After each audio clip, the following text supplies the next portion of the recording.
Good morning mga maninay. Welcome sa akong YouTube channel. For today's video ako ay pupunta na naman ng Kugon para mamili ng aking mga kakailanganin para sa lulutuin kong ulam ngayong araw. So, ready na po ako. May dala akong ikubag, papel at saka ballpen. Bakit may papel at saka ballpen? Kasi ililista ko yung mga mabibili ko para hindi ko makalimutan kung magkano yung nagasto ko. So, ayan po mga maninay. Ready na po ako. Tapos, tayo ay magsakay ng rila papunta doon sa Kugon.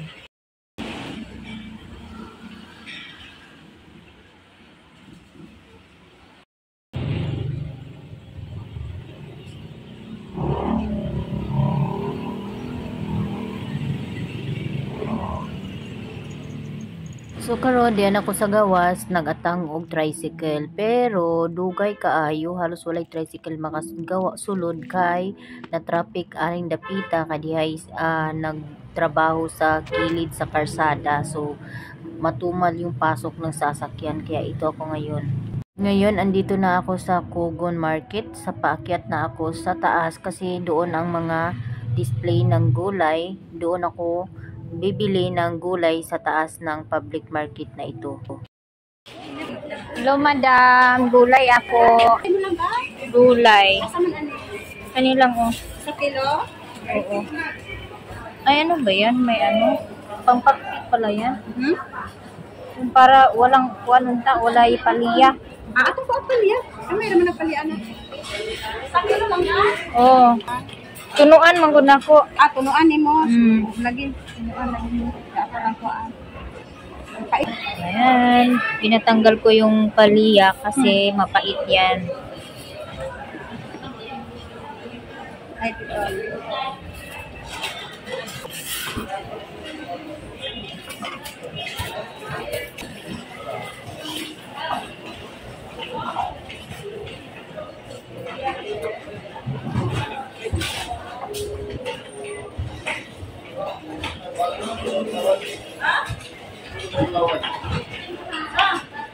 Pila po abang ninyo diri sa pwesto?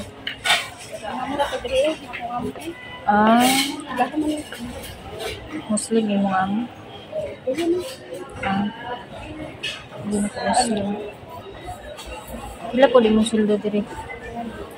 300? Okay na, di na kayo logi. Di man po habo kayo. Ayaw na isulod na eh. Ha? Mga dagdag na? Dili man. Naamang ko ikuan ko, di ko bag.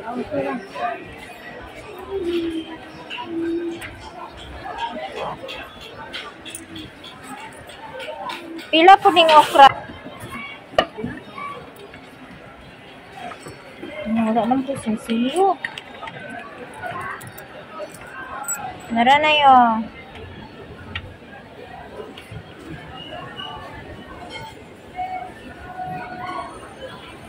Kuya, pila? Ha? Tag? Pila na yung baso? 20. Mana lang ano?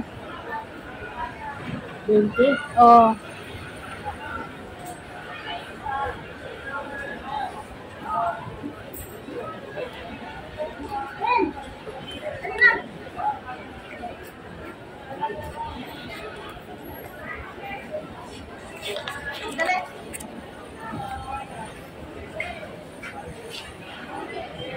Ratay.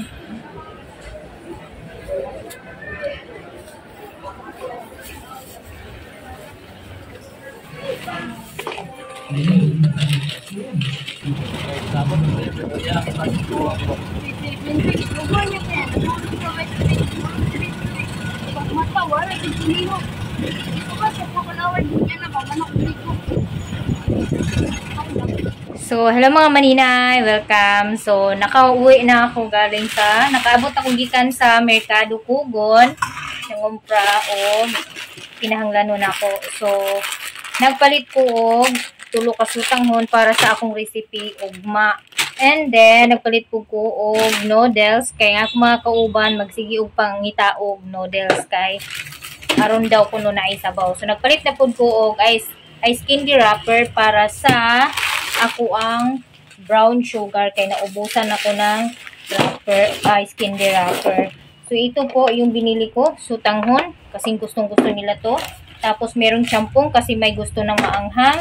At saka meron ding beef na binili ko na hindi, at saka seafoods na hindi maanghang. Kasi meron din mga kasama na hindi, ayaw nila ng maanghang. And then, bumili ako ng coconut. Ayan, pinaano ko na, gipakagod ko na. Tapos, bumili ako ng kalahati ng gulay, kalahating kilo. Tapos, nagdagdag ako ng okra, pangdagdag, pang sahog ko. Ayan. So, may sibuyas din, may sili na mahaba. Bumili ako ng alamang. So, yan po yung aking ginataang gulay po yung aking lulutuin ngayong ulam. So, ito may okra din. 10 piso yata yung okra. Tapos, bumili din ako ng malunggay, syempre, para may dahon-dahon naman yung aking ginataang gulay. At bumili din syempre ako ng luya at atsal. Syempre, ang pampalasa, magic. So, ayan guys, lahat ng aking nabili. Ito po lahat ng aking binili ngayong araw. At saka ako ay magsisimula na dahil mag-aalas 12 na ng tanghali. So, ang una kong gagawin, syempre, dahil medyo malaki yung mga hiwa ng sari, ako ni siyang hiwaon gagmay. Hiwaon ako siya, og tungaon pa na ako siya kay dagko ra kaayo siya nga hiwa.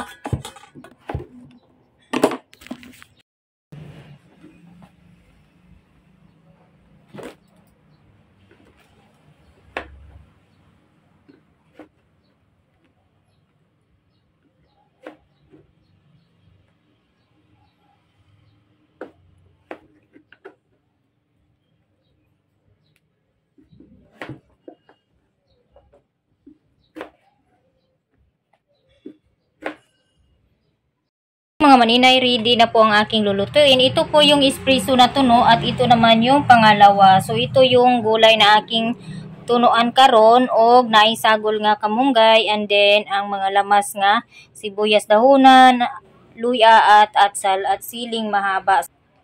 So ngayon mga maninay, ready na ang akong initan sa tuno. So inito na kog una ang tuno nga ikaduha.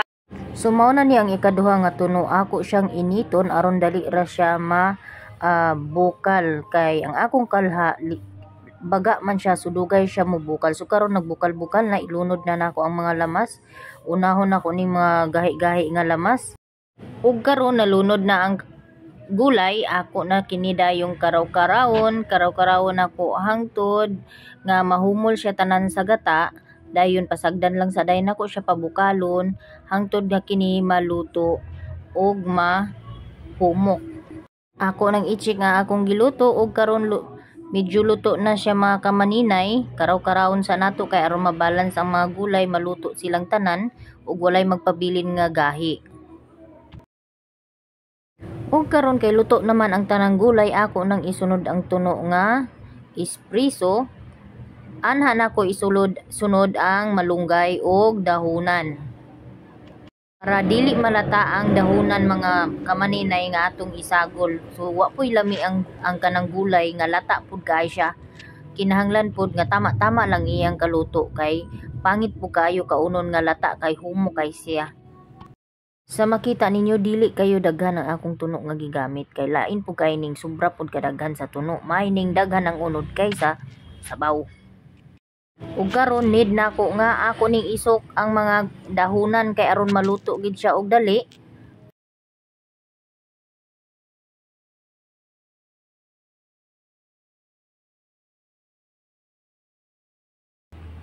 So ayan na mga maninay, dahil luto na po ang aking gulay. Ayan, tapos na pong lutuin.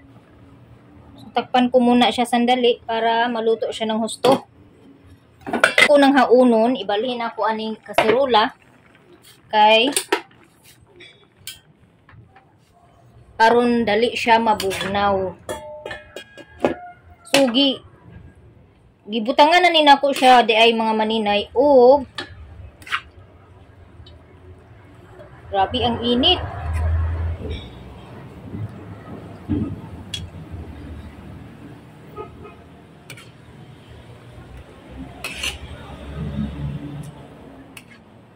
Naglalaway yung okra mga maninay. Nadamihan ko ng okra yata to.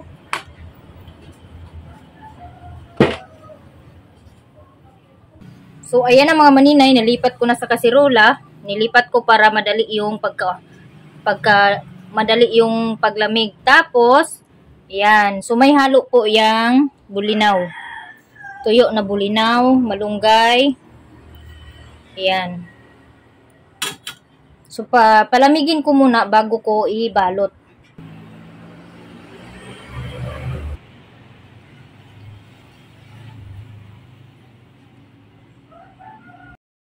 Next ko namang gagawin ito, hihiwain ko tong kamatis at hindi ko na to tanggalan ng buto.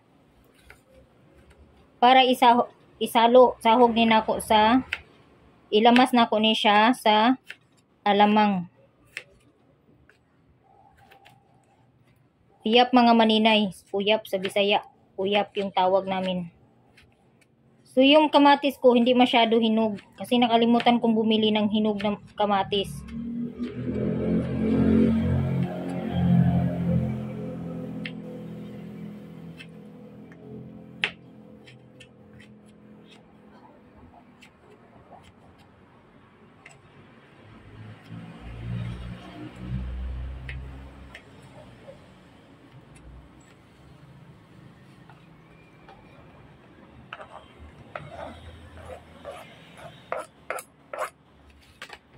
Next naman ay yung bawang.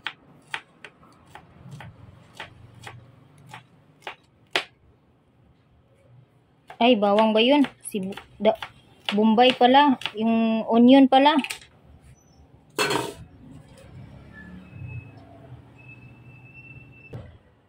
Next naman ay bawang. Ay, naku, ano yun?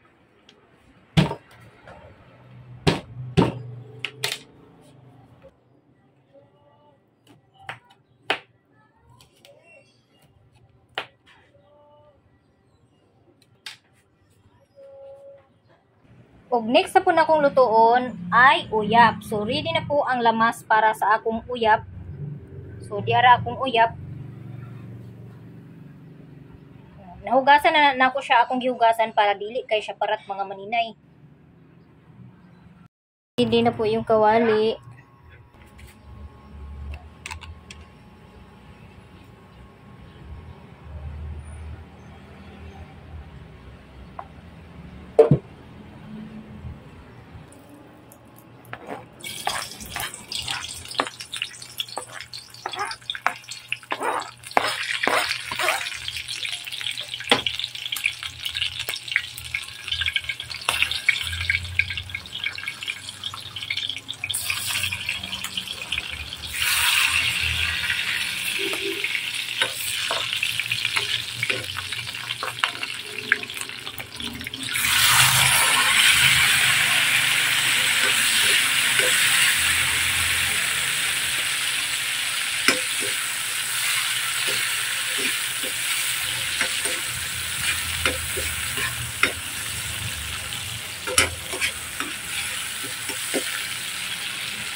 So ayan mga maninay, gigisa na nako ang uyap, kung lamas, sili, isa kabuk sili, kamatis o bawang o onion. Tapos nilagyan ko siya ng isang pirasong lemon at saka sugar. para hindi siya masyado maalat. Hinugasan ko rin siya mga maninay.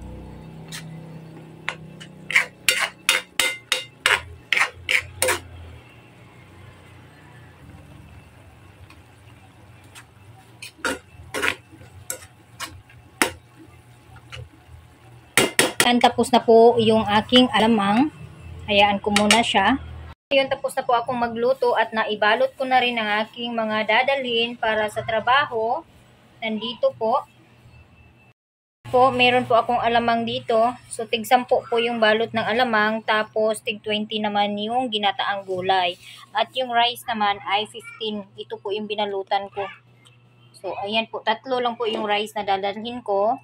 Tapos, ito naman ang kakainin ko. Tapos, ito yung aking baon.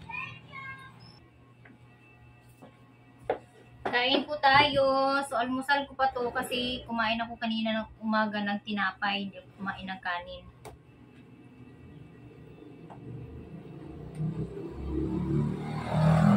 Sana, dili ko ubuhon. Kaya ginataan ra video ni.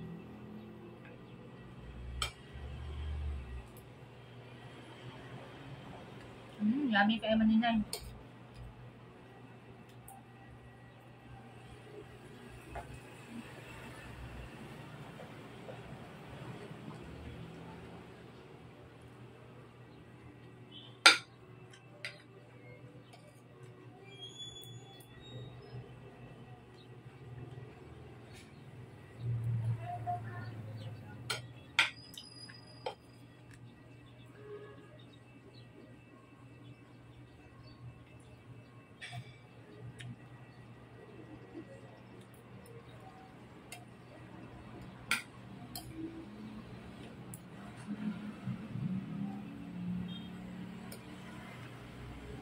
Sarap talaga ng ginataan.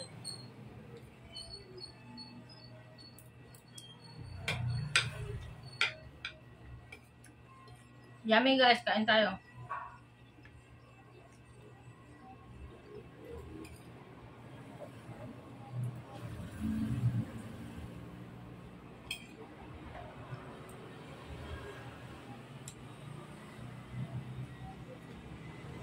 Sarap.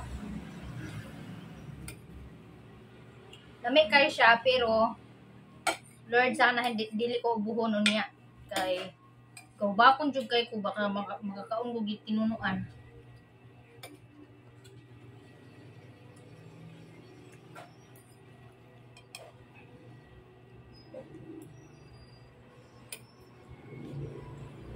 Sarap talaga.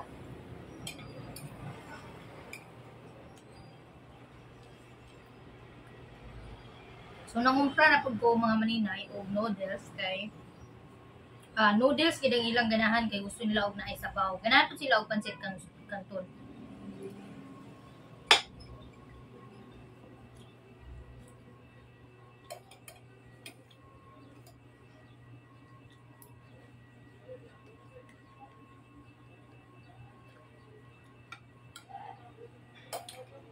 Ayan, tapos na po ako.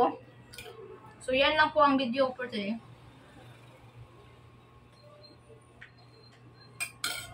So, ayan, tapos na po akong kumain at yan lang po ang aking video for today. Sana po ay mag-enjoy kayo sa panunood and sa mga hindi pa nakapag-subscribe, sana po ay mag-subscribe kayo ng aking channel. At sa mga silent viewers ko, thank you so much sa mga lahat na nanonood na aking live at video. Maraming salamat sa inyong lahat sa suporta. Advance Merry Christmas and God bless you all and more blessings to me and more blessings to all your family. Thank you guys!